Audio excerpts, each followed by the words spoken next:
Pakistan has been cool. Like, it's the direct opposite of what we used to hear. No, don't get me wrong. Even in Nigeria itself, that kind of system is very scarce. We have a pretty fantastic statistic about digital currency. If you take a look, like, it's been growing globally. Alhamdulillah, I'm a full stack developer.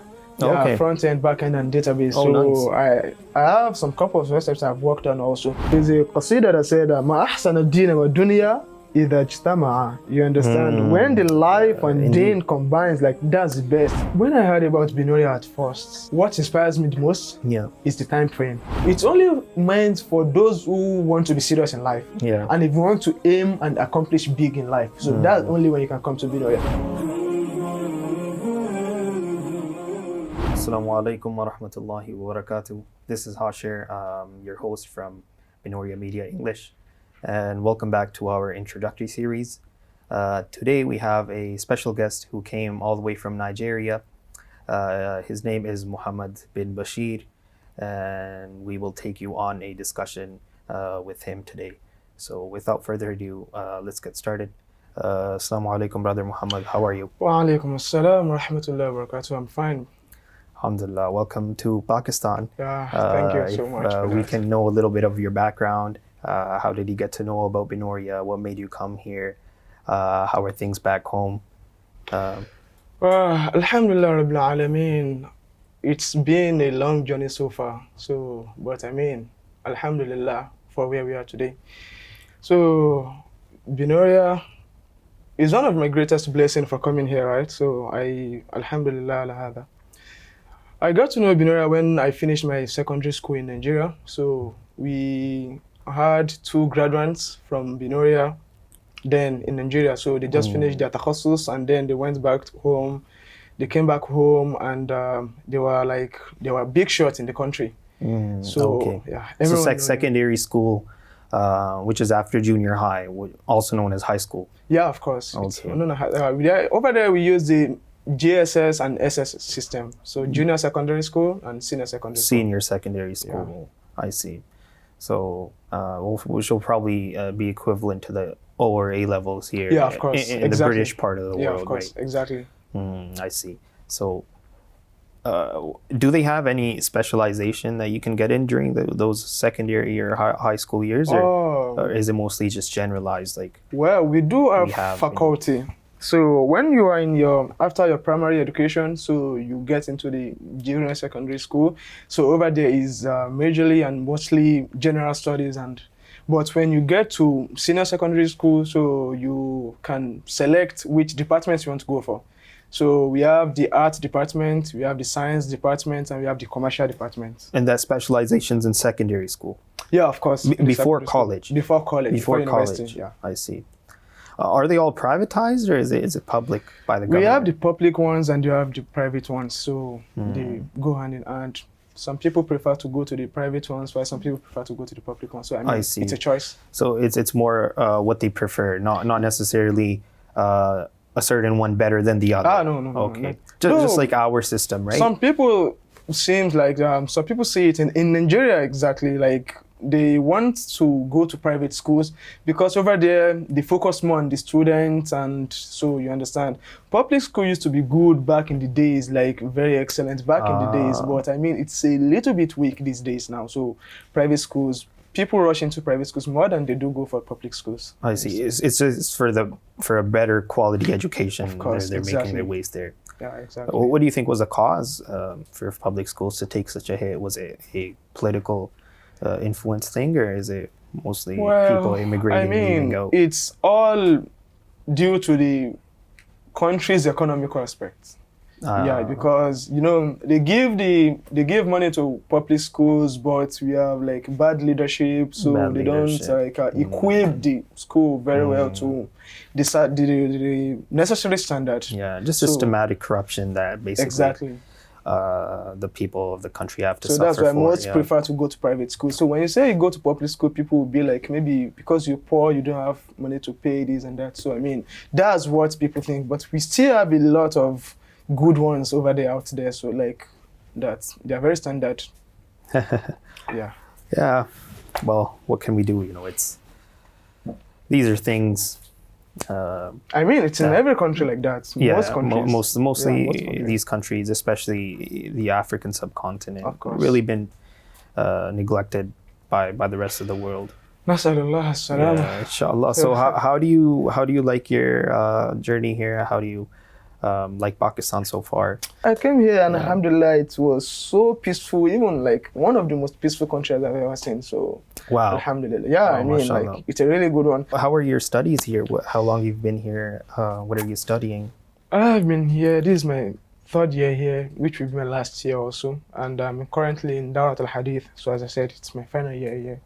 So it's been 3 years so far, alhamdulillah, and it's Alhamdulillah. kind of good, alhamdulillah. How do you like the studies here? Have you had any Islamic education background from Nigeria? Yeah, I have a pretty strong Islamic education background in Nigeria because my secondary education was Islamic also. I see. So though the school I attended, the secondary school I attended, so Darul Arqam in Nigeria, Ogun State. So they have a pretty quality and standard education over there. So you have the opportunity to do 3 things. So which is the tahfidh, you do your Arabic, your Alim course, and then you do your Western education also. So after they're combined, or you have to choose either? Combined. You have to choose one. Oh, No, okay. you don't have to choose. You can't choose 2 even. So you And have there's to no do choice. everything. It's just a standardized. So very standard. I mean, like it's pretty scarce where you see that kind of education because majorly you have to choose maybe 1 or 2. So but here you have to choose this 3 or none. You understand? So when you graduate, you have the opportunity to either go to university, Western education, so become a doctor, like anyone you want to do, or you go to Jamia Islamia, like I am here. You understand? Yeah. So I mean, basically anything you want to do in life, you're free. So and you have that's a certification. Yeah. No, keeping in mind that both countries probably have their own specialities in terms of their. It's not. No, don't get me wrong. Yeah. It's not a matter of country. So even in Nigeria itself, that kind of system is very scarce.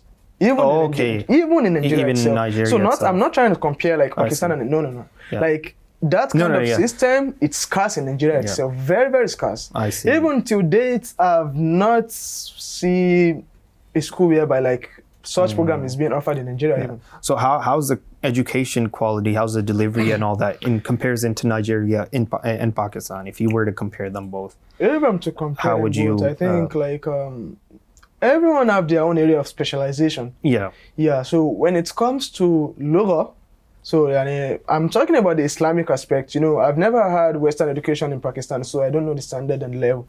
So I can only talk about the Arabic and Islamic. That's the one. So in Nigeria, I mean, نحن على منهج السعودية. So we are in the path of Saudi Arabia. So we use their curriculum and their their systems. So over there, we are more versatile with Lugha and probably Aqidah. You understand? But here in Pakistan, I see they have ma'inaya with fiqh. You understand? So they're really deep in very deep in well versed in the fiqh. So ilmul fiqh, mashallah. You understand? And also hadith. Yeah, they have inaya with hadith here also. So fiqh and hadith for Pakistan, Lugha and Aqidah for Nigeria. I see. You understand? So that's how I can categorize it basically. Because here in Pakistan, the rates of Lugha is kind of low. You understand? So not extremely low, but I mean compared to Nigeria. Yeah, it's a country which is really strong in culture and language, and they really take pride in these certain things. Like, they probably have not wanting to leave their language alone to go for other languages. And I'm telling you what, the only reason they're leaving it is because it's a Quranic language, right? It's the Quran. Of course. If it wasn't, I don't. How many people do you see here studying French, right? Of course, one. That's it. So I mean, it's a good one. But over there in fiqh, we mostly use fiqh Salafiyya. You understand? So, but Salafiyya al-Mu'asara, I mean, so the modern one. But here we have the Ahnaf, fiqh al-Hanafi, fiqh al-Maliki, fiqh al-Shafi'i. So in terms of that, like 100% better, you understand? So, but because over there's nothing of such, so you have to, I mean, you know the manhaj. Yeah. So aside from your religious studies there, as you said, they were those 3 subjects that you consecutively have to study in your careers there. So what else did you get a chance to study? Alhamdulillah, I was a science student. I used to be, and I'm still a science student. So I study my science subjects, and then I completed my tahfidh. Alhamdulillah ala dhalik. So, and then after graduation, because I mean, it's a pretty standard school and just 7 years program, of course. So when you graduate, you are free and entitled to choose which one you want. And so, but I could attain my science subject education and then my Arabic studies and then my tafsir al-Quran. So aside from that, were you able to learn any other courses? I heard Nigeria, they're really fond and no, I didn't the have digital much world time because I graduated around 2021. I see. So, and then I came to Pakistan 2022. So the only thing I was able to do within that period of time was go to Tashkil, 4 months, Tabligh, you know? Yeah. And then after that, I came back and traveled to the other states to do some riwayat, qiraat, I mean. So I had the opportunity for 3 months maybe or 2 months even.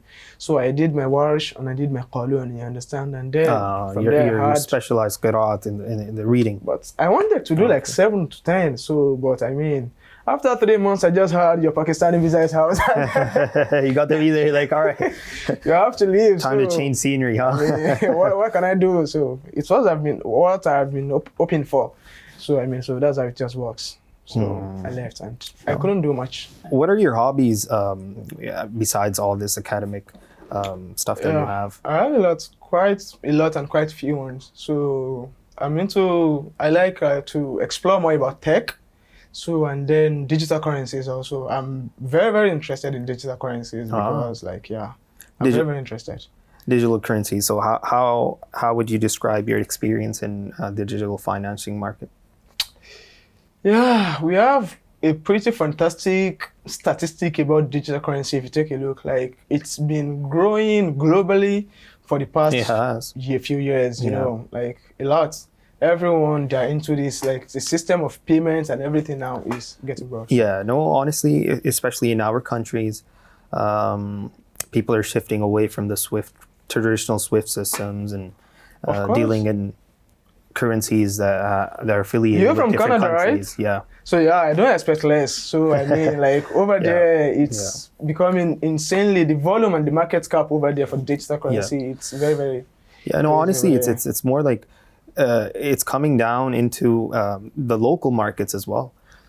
Me going to buy a coffee, just send the person some I mean, coin. like even in a real sense, looking at it from like just a manual perspective, if you take a look, so how much do you want to carry with you along everywhere you go in? You understand now? So you have to carry fiat along and then put 100,000 rupees in this pocket, or like even when you withdraw. So I mean, it's very hectic and uncomfortable.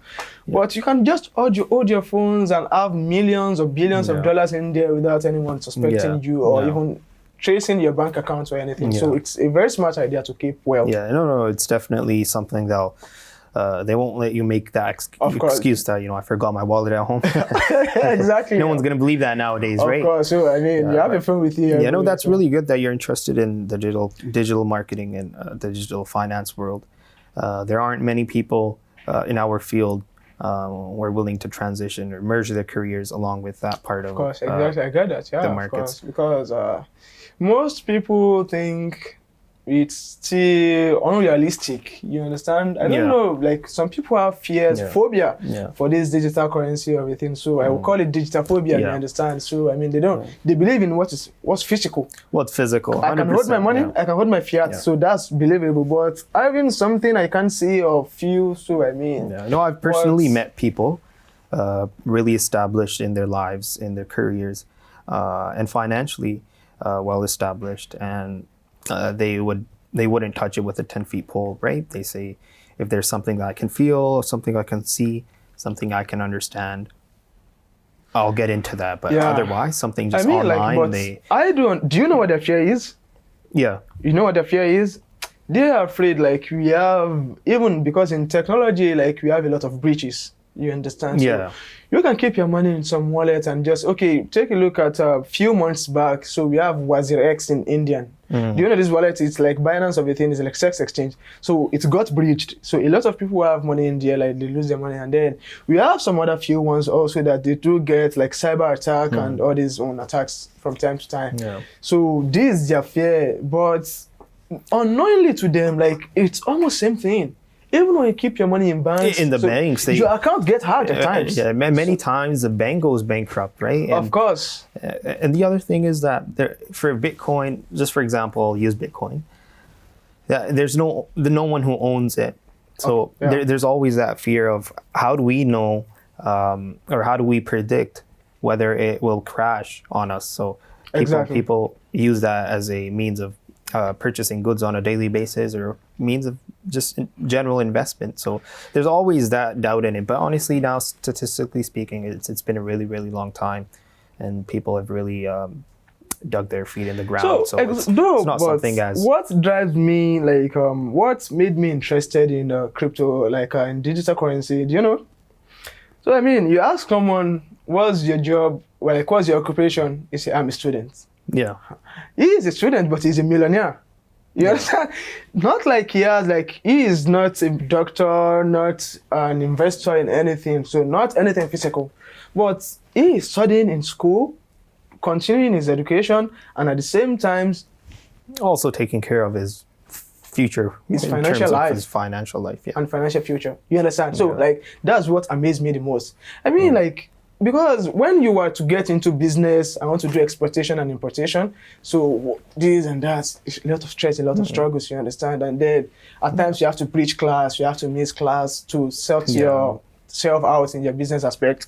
So, but when you're into digital currency, everything, so I mean, there's not that fair.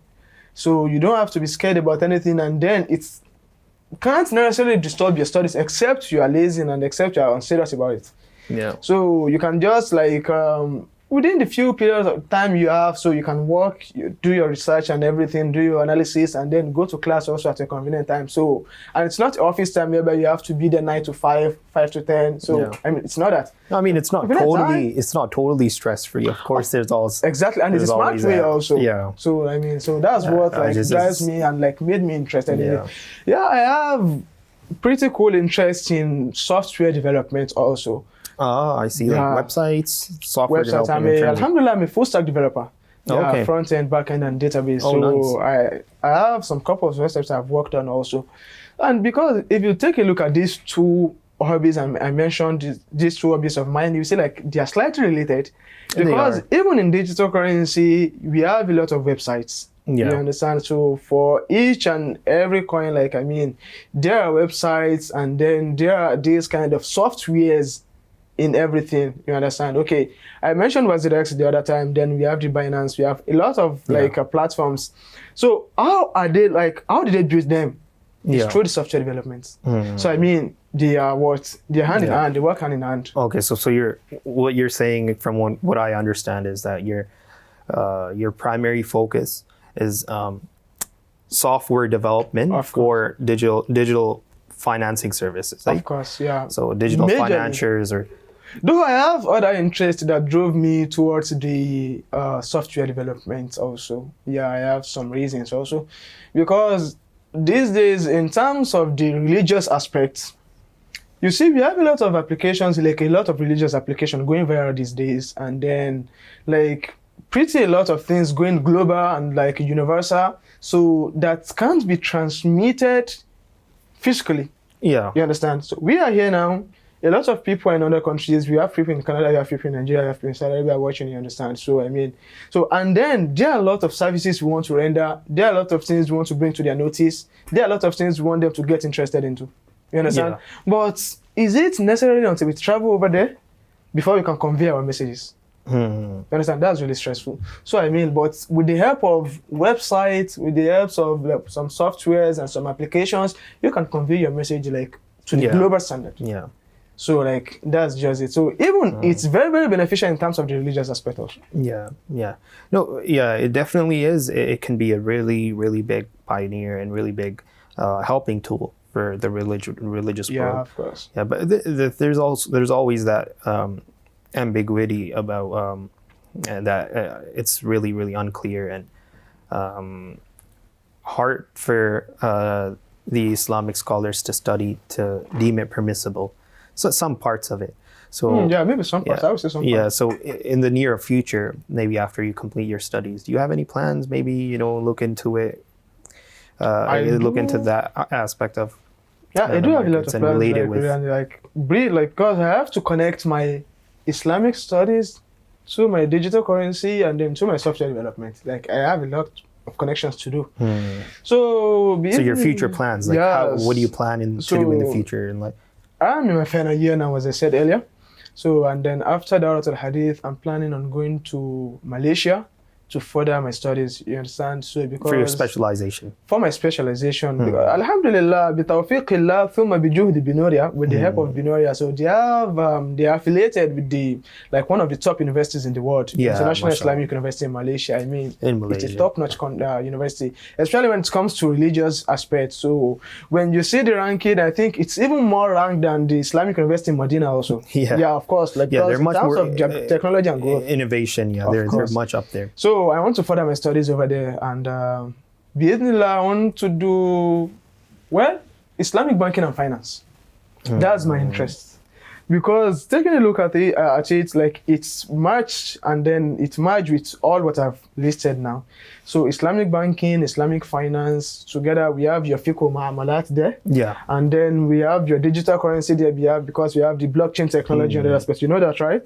Yeah. And then we have the software development also. You can either decide to build a mobile banking application in the future, so, or like a software for financial system, or like a lot of career under it. So that's to make sure that all these systems are Islamic friendly for the Muslim population. So the way we combine it, like, just wanting to merge between the Western world and the Islamic world, you know, because there's have an insight on it. Yeah, there's a qasida that said, "Ma ahsan ad-din wa dunya idha ijtama'a." You understand? When the life and deen combines, like, that's the best. Lakin la barakallahu fi dunya bila din. So when you only pursue life, you pursue the Western one, and then you leave deen. So there's no barakah in that. But I mean, when the two of them is in touch, hand in hand, it's fantastic. Yeah, no, that is a really wise point there, that you have a... it's always been my motivation. It has it. I mean, so anytime, really wise are you words. pursuing Western education, or you pursuing hadith and figure out, chill, okay? I'm not pursuing only life, so I have my deen with it, so they go hand in hand. No, really, really, really good way of thinking. Yeah. And really inspirational as well. So that's the plan for you that you have in future, Inshallah. So far that you've constructed. Yeah, for sure, it will definitely make a huge impact on the global world, and we definitely need more scholars getting themselves into this part. Into that aspect. It's like, it's very wise, and I will advise also everyone going to this part to also take same way, because we have a lot of muhaddithin, a lot of fuqaha, but how helpful are they in terms of like a global standard? They're not able to keep up in terms of the application aspect nowadays, right? Everything's digitalized, so all that traditional fiqh that we study for muamalat and purchases and all that. So it's a huge challenge for scholars nowadays to apply those in how the do modern you convey the world message right to the modern world now? So working on that, well, good luck. It'll definitely be it'll be a field that the Muslim world can really, really benefit from. May Allah give you success in that. It is definitely a really complex field. So you being here studying Islamic studies, do you still have some research on that side, or are you primarily focusing on this now and maybe in the future get into that? What do you mean the research on that part? Which part exactly? In your digital world, in your field, digital I have a lot of financing. researches when it comes to that, especially because the software development... Are you studying or are you working constantly with... I'm working constantly on it, and I'm keeping up with the trend. Yeah, I mean, it's what I have to do, because it might be something small for now. Yeah. But I mean, it's a very interesting one and a very complex field, especially when it comes to in terms of religion. So we have a lot of people... Okay, let's talk about the software development aspect at first. So at least the world statistic as of 2024, we have about 26.7 million people going into the software development field. And then like that's almost like 3.9 million or 3.6 to 3.9 million in the last 4 years, people migrating into the tech field. So and then like we have the also CAGR rising also like on an annual basis. So like it has a very very interesting statistic over there. So but when it comes to digital currency, so people are clear in the software development aspect of everything. But when it comes to the digital currency, like Islamically, we still have a lot of challenges. So I'm trying like it's what I'm working on. So on how to what as people are working on how can the bunuk, the banks be riba free. So we should also work on the what on the blockchain technology also. So what are the ways it differs from the Islamic preaching and Islamic guidance? So what are the things we have to do? So in the Islamic banks now we know the major things we have to remove is the riba. The riba, and then they came up with concepts as musharaka, Exactly, mudaraba, the these mother different, and yeah. so like we should also do like something similar in the blockchain world. In the also. blockchain world, in the So financial like, world. it needs a lot of Yeah. researches on its own, Yeah. and like how do we blend it? So though we've had some people starting to work. Yeah, in we that definitely aspect, but have it's not some. enough. No. So it's not enough. So because most global assets now are being like digitalized. They You are. understand? So like a lot of people, barely will you see a big like a standard organization now not accepting pay with digital currency. You Yeah. understand? So like I mean you can pay with your USDT and or what other thing. Yeah. You understand? So even the Islamic organizations also. So Yeah. but so to go into deeper deeper into that field, like it's my area of You know, interest. at this point, it really requires a lot of attention from the Muslim world to look into it, because it's really widespread in the world, and it will be a big loss for the Muslim community if there's no one well established from them. Yeah, I making mean, it like work- that's working very for true. the Muslims, Do right? you know For the Muslims. most challenging aspect of that? The most challenging aspect of that is not like it's not about being Muslim alone, because we have a lot of Muslims who like all their lives have been into Western education. You understand? But it will be very hard for them Yeah. because like they only know little bit fake and then all these things there a little bit. Yeah. So they spend their life in the Western education. Yeah. It will be hard for these people, but we need the ulamas, the scholars, Islamic scholars that have been into the field, like in depth of it, to come up with with the strict ruling. They understand the strict ruling of the Islamic world, the Islamic law, and then so they can, with the help of that, they will do a fantastic job when it comes to them relating both fields together.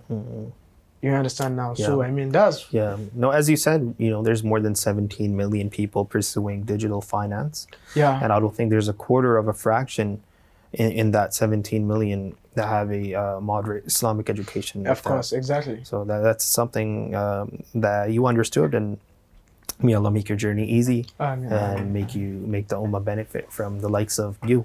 And may Allah give I really hope so. many other inspiration to get into this field and do it for the Muslim world, so you can make change for good. So, mashallah, what do you think inspired you through your journey in Nigeria? Any mentors that you had over here when you came? You have some inspiration, you have some mentors. Well, that you know someone when who's it comes looking to after me. inspiration, like there are a lot, but I would say the biggest one, like should I say my mentor or what can I call it, is my dad. You understand? So I mean, he has played a very big role in my life, and then because I stayed alone with my dad for quite a couple of years, I left my mom in the hometown and then moved to Lagos with my dad. So initially we came to visit together with my mom. Yeah. Yeah, because he works in the city, we stay back home. So we all came to visit him, and then when the day they were returning, I was returning with them. I was gonna return because like we came together, right? So my dad was like, "Yo, Muhammad, you stay back with me." I was like, "What's going on?" I was like, "Yo, what's going on? I came with these people, so let's just go together." So we're like, "No, you staying here with me." So I stayed with him alone, and then since then, he has been telling me, "Go this way, go this way, He's go this guiding way." you and So playing a role of a father. Alhamdulillah, so Allah made me, should I say, yeah, it's the help of Allah. He made me an obedient child. So that's the major thing. And then my dad had a lot of interest in Mufti Menk. He's always obsessed with his lectures, the way he preach in English and Arabic together, quote ayahs of Quran. So my dad is like, so he nearly sent me to South Africa to go there because I think so they have almost same standard over there also. But before that, bring Darul Arqam to the studies to the picture, and then I went there, acquired the 3, and then so after that I was interested in going to further more my education in the Islamic and Arabic aspect, because I know one thing about it is the moment you go to the Western world, do you know what happens? Yeah. The moment you go to the Western world, so you have very, very low interest in Arabic and Islamic studies because you always want to go deeper. It's very deep, this dunya. Yeah. You always want to go deeper. Yeah. So I'm like, so if I go to the Arabic world first, I can still come back to the Western world. You still can, yeah. But when I go into the Western world, it's almost impossible or very hard. For me to make that transition back, yeah. Regarding this, I bet there's many other students struggling with the same thoughts. So you being someone who's almost completed the Islamic world and are inshallah going to transition back to your other studies. Inshallah. What advice would you have for someone like that? Who's willing to similarly pursue both educations consecutively? So what advice would you do? Would you have someone? I really hope my advice would be helpful though, because we all take different paths. Because I mean, it's starting from the background. So my advice will work more for the parents who are just bringing up their child. Because like if you raise your word to a certain point in life, like it's very, very hard for them to transit and like to do these things, because they have a lot of futures in front of them. So my advice firstly go to the parents also. So first and foremost, you as a parent should always set up a global standard for your word. You understand? So how would my child or my son or my daughter want to combine between these things? So with that, it makes it easy for them when they grow up to compare and then to combine within these things. Introduce them to both worlds. Of course. And give them a path to because that's my be able story. to merge both of them. That's my story. But when you train your child in the aspect of one, and then like you expect him to transit to the other when he grows up, like it's very hard. But there is one child like لا تقل قد ذهبت أربابه. Do not say the opportunity is gone, like I can never make it. كل من سار على الدرب وصل. If you work on that part, you will surely get there. Yeah. So it can be hard, so it can be challenging, but it's not impossible. It's not impossible. It's not impossible. So all you have to do is like have a standard plan for you yourself. only fail when you stop trying. Of course. Yeah. That's the only feeling. When you're trying, no one could say you failed. Even though you can't run, walk. If you can't walk, crawl. Just keep moving. So like the advice I would have for the people already on the path, maybe they've been in one aspect of this education and then they're trying to transit or combine within the things. So have a good mentor for yourself, first and foremost. Recognize your mentors that you have in life. First and foremost, that's it. Because like when you have them, you have someone you can always look up to. And then surround yourself with the people in that certain field.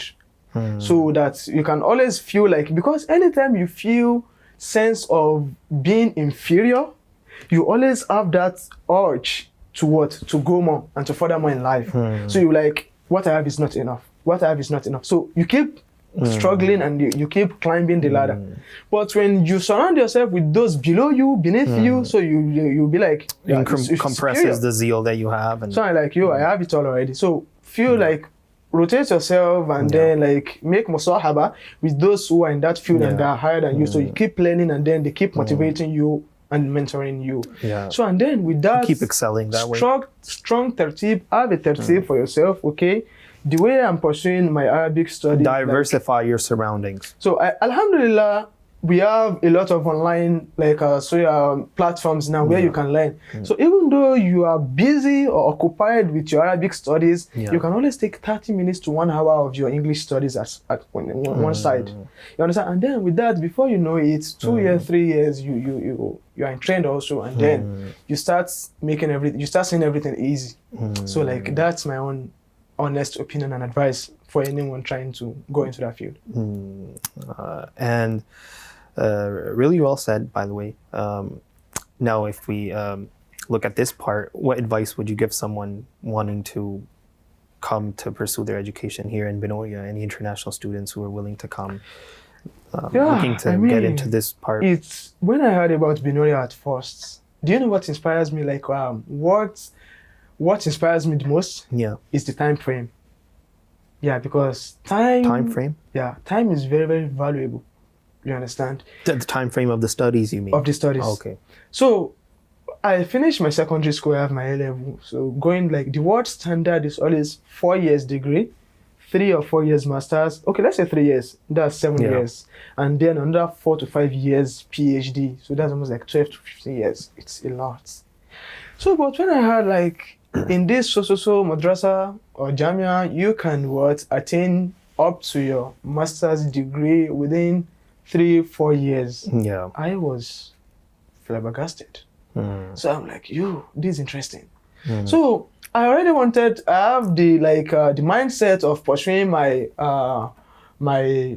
Western education, like to furthermore after my A-level to Western college or university institution, I mean. So I'm like, if I can go spend 4 years in this institution, and then it will be very easy for me to transit and it won't take my whole life using 12 years to pursue my PhD degree before I can then I'm old already, so and then I have family and can't really focus again. So about 4 years, so that's like I'll still be young, pretty young by then, and then like I can make it. So I mean, Binoria is like somewhere out, like I can't describe it with words. Like the program here is very, very fantastic and standard. So and with that, it's not only that they have a short period of time, they also load their students with that's the topic I was coming at, right? Like, so they having 6 years, it's a compression of those 15 into the 6. Exactly. So it has a really intense workload. So I mean, a lot of people will ask themselves the question like, how is it possible? People are doing this for 12 years and you say you're doing for 6 years or 4 years or whatever. Why I said 4 years is because I completed my thanawi. So I started here from only Sof Rabi, not from Sof Awal. That's why I said 4 years. So it was like degree and masters for me only. So, but I mean, even at that, people will be like, how is it possible? But it's very possible because in what way? Do you know? Because in the Western world and like the Western tertib, they study maybe 7 or 8 to 1 or 8 to 2. That's how many hours calculated. So, and then from there, in a year, they have almost 4 months vacation. That's a lot also. So like they study for like, if you compress it with the hours and everything, you see they are barely studying for like 4 months or 5 months.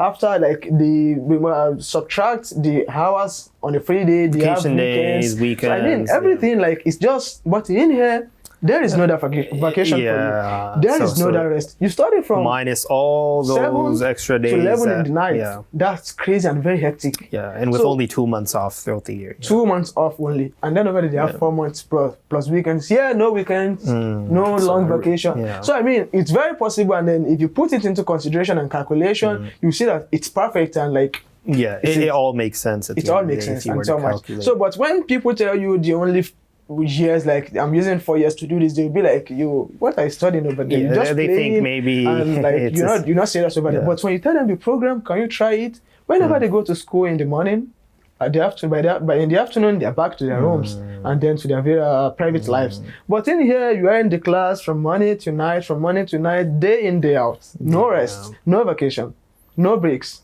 So that's what makes it different. I mean, so the time, it was inspires me there. So anyone coming to this place also keep in mind that it's a really intense workload. Very, very hectic. So it's not somewhere you can just come into and start lazing around, playing this. No. So, but it's only meant for those who want to be serious in life. And if you want to aim and accomplish big in life. So that's only when you can come to Binoria. But I am sorry, if you are looking for an institution whereby you can just sleep and then like play, study a little bit and then do other things, then Binoria is not for you. So it's for the great-minded and genius ones. So were you affected by when you came initially? Was it like a shock to you, or were you expecting it beforehand? Well, it's never shocked me. Yeah. It's never, like, it's not new to me because I use almost same tertib in my madrasa back in Nigeria. Okay. So like Because we had the combining similar between studies. three things. So we also study from, like, we wake up 4:30 every day. In the morning. In the morning, start with our Quran, then till before you can go back to bed, maybe 9, 10, 11 in the night also. So when I came here, like, I wasn't new to the system. So I was just like, yo, I'm continuing this. Should I say head of the life? So I was like, yo, I'm continuing this lifestyle. So, but it's never shocked me. I never bothers me. So, but for someone who is not into that kind of program before, when they come here, like, they might be shaken with it. But I believe as time goes on with your determination, discipline, and dedication, 3 Ds. Determination, discipline, and dedication. So you can accomplish it. It will, and, it will you definitely cope. be something that you can cope with. Yeah, of course. All right. So towards our end, if there would be a message that you would want to give the youth around the world listening, in terms of their personal growth, their learning, their faith, their education, what would that be? That's From all the experiences that you've experienced in life, if you were to share a message. Well, one is what تعرف ربك وتدعوه. So know your Lord and always call unto Him. Prayer, it matters a lot. Matters a lot. Yes, like it matters. It's very, very underrated these days. So a lot of people, like, they want to lead their life with the trend, and they are like, if this person is making it, I can also make it. So like that's what is becoming like a general topic and motivation for the youth, which isn't supposed to be so. Second advice for the youth in general is make sacrifice. Always sacrifice. So don't cage yourself within what your mentor puts you into. Your dad asks you to go to the Western school, stay only in the Western school, only go to classes and go home. Don't always like cage yourself within no. Or they ask you to do this, is only that thing you do. It's fine to an extent. Yeah. Be optimistic. Be ready to try different things. Be ready. We'll end our discussion here today. Thank you so much for your time. You're welcome. Wish you really good luck in the future. Inshallah. Assalamu alaikum. Wa alaikum salam wa barakatuh. And that, ladies and gentlemen, was our guest, Muhammad bin Bashir. That was his perspective. Other than that, if you guys have any suggestions or comments, please leave them in the comment box down below. And I'll see you guys in the next one, inshallah. Assalamu alaikum.